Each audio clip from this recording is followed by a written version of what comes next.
एक बार की बात है, एक राजा के मन में विचार आया कि सबसे महत्वपूर्ण कार्य क्या है, सबसे महत्वपूर्ण व्यक्ति कौन सा है और सबसे महत्वपूर्ण समय क्या है। राजा ने कई राज्य के राजाओं को बुलाया, अपना प्रश्न सुनाया। कोई कह रहा है कि महाराज आपको अच्छा मंत्री चुन कर रखना चाहिए, किसी ने कहा आपको काउंसलिंग कराना चाहिए, किसी ने कहा कि नहीं सैनिक समझदार होने चाहिए, किसी ने कहा नहीं आपको टाइम टेबल बनाकर काम करना चाहिए। राजा किसी के प्रश्न उत्तर से संतुष्ट नहीं हुआ। राजा को सुनने में आया कि इस नगर के राज्य के बाहर कोई व्यक्ति कुटिया बना करके रह रहा है, जो सामान्य लोगों से मिलता है, राजाओं महाराजों से नहीं मिलता। राजा ने अपने मंत्री घोड़े राज ने जो भी उनके सैनिक वगैरह थे सबको लेकर के साथ में गया, लेकिन जंगल में उनको छोड़ करके अकेले सामान्य रूप धारण करके कुटिया के पास गया। उस समय जो कुटिया में महात्मा रह रहे थे वो कुटिया से बाहर एक गड्ढा खोद रहे थे। राजा जा कर के अपने तीनों प्रश्न उस व्यक्ति से सुनाया जो काफ़ी बूढ़े थे और अपने काम से लगे हुए थे, ज़मीन को खोद रहे थे। राजा ने कहा महाराज मैंने आपसे एक अपना समस्या लेकर आया हूँ, मेरे मन में 3 विचार चल रहे हैं, 3 प्रश्न चल रहे हैं, उसका सटीक आंसर नहीं मिल रहा है, इसलिए मैं आपके पास आया हूँ। कृपा करके आप मुझसे बताइए कि सबसे महत्वपूर्ण समय क्या है, सबसे महत्वपूर्ण व्यक्ति कौन सा है और सबसे महत्वपूर्ण कार्य क्या है।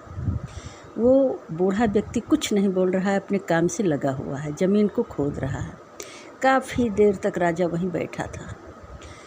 राजा को बैठे बैठे लगभग शाम होने लगी। राजा ने कहा बूढ़े व्यक्ति मैं आपसे कई बार कह चुका हूँ कि मेरे प्रश्नों का उत्तर दे दीजिए, मैं अपने नगर को जाऊँगा।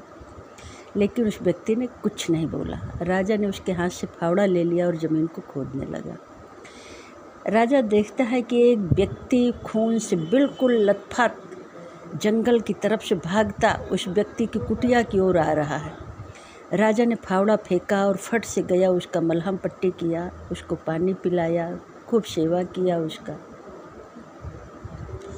और उस समय उसकी जो सेवा करी तो व्यक्ति बहुत खुश हुआ। जब उसे थोड़ा सा आराम हुआ तो उस व्यक्ति ने बताया कि महाराज आप इस राज्य के राजा हैं और मैं आपका बहुत बड़ा शत्रु हूँ, क्योंकि आपने मेरा सारा मेरा सारी प्रॉपर्टी आपने सील करवा दी है और मेरे पास कुछ भी नहीं है, मेरे भाई का मर्डर भी आपने करवा दिया है। इसलिए मैं आपसे बदला लेने के लिए यहाँ पर आया, चूँकि मैं जानता था कि आप उस साधु के पास गए हुए हैं, तो आपको मारने के उद्देश्य से मैं इधर आ रहा था। लेकिन यहाँ आने से पहले ही आपके मंत्रियों ने मुझे बहुत घायल कर दिया।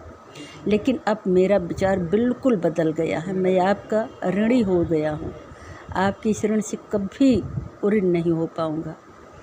तो राजा ने उसकी खूब सेवा किया, बहुत प्रसन्न हुआ और राजा ने कहा कि मैं आपको अपने राज्य में मंत्री का पद दूंगा, आप हमारे साथ हमेशा रहिएगा।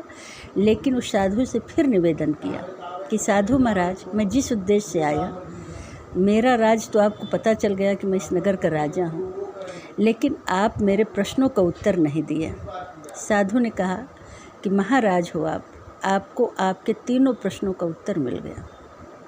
सबसे इम्पोर्टेंट कार्य क्या है जो आपने किया, जिस व्यक्ति की आपने सेवा किया, सबसे इम्पोर्टेंट व्यक्ति कौन सा था जो आपके पास था, और सबसे महत्वपूर्ण समय क्या था। जो पहली बात तो जो मैं गड्ढा खोद रहा था, आपने मेरा गड्ढा खोदना शुरू कर दिया,